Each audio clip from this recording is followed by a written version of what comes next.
শুল্ক কর বাড়ানোর তীব্র সমালোচনা বিএনপির। জনজীবনে নেতিবাচক প্রভাব পড়ার সিদ্ধান্ত প্রত্যাহারের দাবি। নির্বাচিত সরকার এলে সংকট সমাধানের আশা মির্জা ফখরুলের।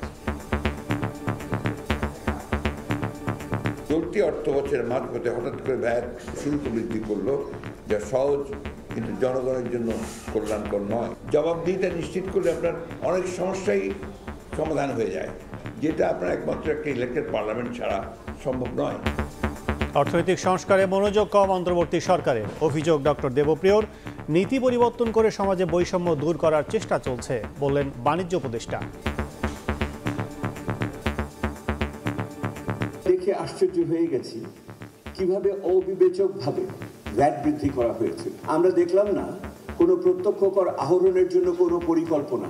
যে মানুষগুলো আমাদের পকেট থেকে টাকা কেটে নিয়ে গেছে, সেই মানুষগুলোর মানে ওই ঘাটতিটা পূরণ করার জন্য হচ্ছে আমাদের উপরে এই ধরনের ট্যাক্স চাপিয়ে দেওয়া হয়েছে। সমাজের বৈষম্যগুলো আমাদেরকে নীতির মাধ্যমে দূর করতে হবে। দেখছিলেন প্রধান শিরোনাম। দুপুরের সময় সঙ্গে আছি আমি কাজল আব্দুল্লাহ। এবার অন্যান্য শীর্ষ সংবাদ।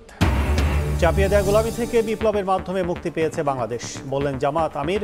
প্রধান উপদেষ্টা রোডম্যাপ অনুযায়ী হবে নির্বাচন। সিলেটে স্বাস্থ্য উপদেষ্টা। উনি দেশের নেত্রী, কাজেই দেশবাসীর কাছে অনুরোধ জানাবো সন্তান হিসেবে ওনার জন্য দোয়া করার জন্য। মায়ের জন্য দোয়া চাইলেন তারেক রহমান। বেগম জিয়ার স্বাস্থ্য পরীক্ষার রিপোর্ট পর্যালোচনায় লন্ডনে মেডিকেল বোর্ডের বৈঠক। ছিলেন 3 দেশের বিশেষজ্ঞ চিকিৎসক। মিয়ানমার থেকে আনা 24,000 টন চাল খালাসের ব্যস্ততা চট্টগ্রাম বন্দরে। 8টি জাহাজে আসবে আরও 76,000 টন। বাজারে স্বস্তি ফেরার আশা।